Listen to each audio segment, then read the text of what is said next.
In this movie, we'll transition from a real-world application of the width tool to a real-world application of all of the stroke options working together. Specifically, we're going to take this base art and we're going to combine a bunch of different stroke options in order to create this final golden ticket effect here.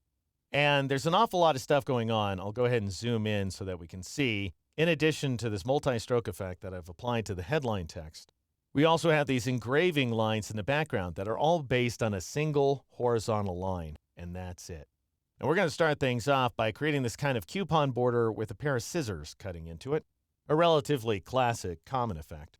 So I'll switch back to the base art here, and I'll click on the outer rectangle with the black arrow tool to select it, and then I'll bring up my stroke panel from the control panel, and I'll change the line weight value to 3 points, and then I'll turn on the dash line checkbox, and I want to dial in a dash value of 20 points and a gap value of 12 points. So in other words, each one of these dashes is 20 points long, and the gaps are 12 points wide in between.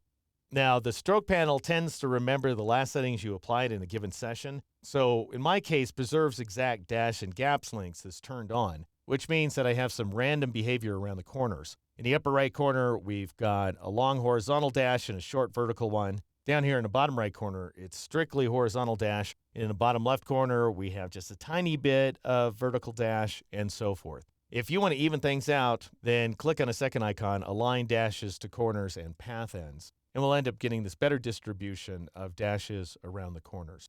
All right, finally, I want to add those scissors, and scissors are one of your arrowhead options. So I'll go over here to my Start arrowhead, click on it, and scroll down to arrow 33 is the one I'm looking for. If you go with 34, you'll put the scissors inside the rectangle.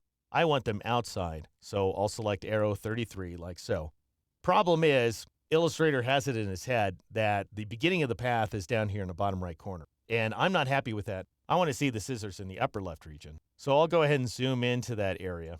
And coincidentally, the tool that you need to use to set the scissors in a different position is the scissors tool. So go over here to the eraser tool, click and hold on it, and select the scissors tool from the flyout menu, or you can press the C key.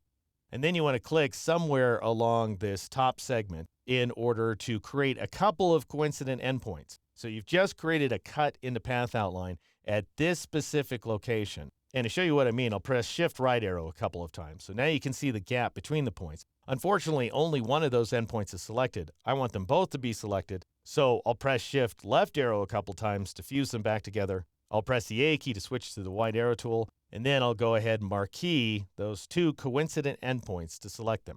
And now I'm going to take those points and drag them so that they snap into alignment with the upper left corner point. And you can press the Shift key as well if you want to in order to constrain the angle of your drag to exactly horizontal. You want to look out for that white snapping cursor right there. Or if you have Smart Guides turned on, I don't, you'll see some sort of green information that's telling you that you're snapping. Anyway, I'll go ahead and release. Now, I don't actually want to see a gap like this.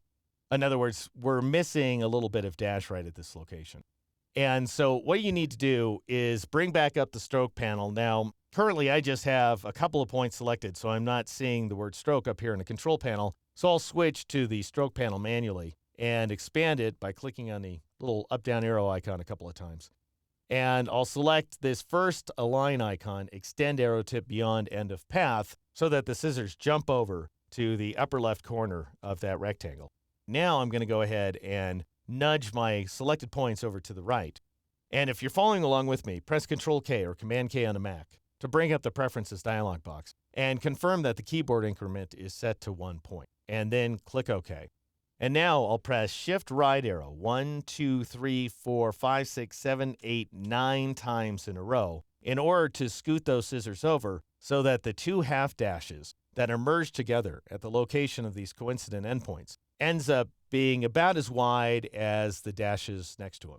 All right, now click off the rectangle to deselect it and press Ctrl-0 or Command-0 on the Mac to zoom out. And that is how you create a classic coupon border complete with scissors here inside Illustrator.